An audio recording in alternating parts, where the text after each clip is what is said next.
एक छोटे से गांव में रमेश नाम का लड़का रहता था। उसका एक बहुत ही अच्छा दोस्त भी था, टॉमी नाम का एक कुत्ता। दोनों हर समय साथ रहते थे और हर मुश्किल में एक दूसरे का साथ देते थे। एक दिन गांव में अंधेरा छा गया और लोग अपने घरों में चले गए।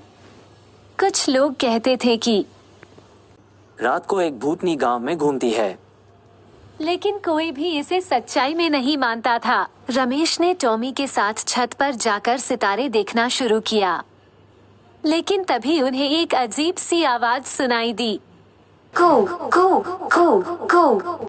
रमेश और टॉमी दोनों डर गए और वहां से भाग गए।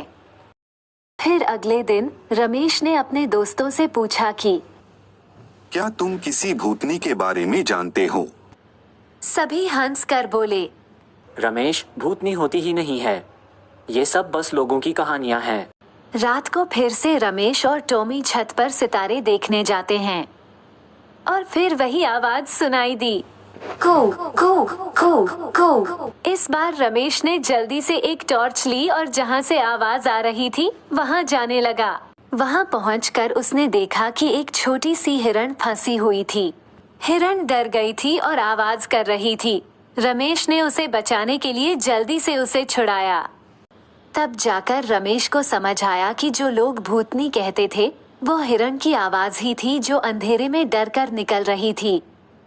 लोगों ने इसे भूतनी समझकर घबराकर गांव में डर फैला दिया था। रमेश ने सबको बताया कि सच में कोई भूतनी नहीं थी, बस एक हिरण था जो डर गया था।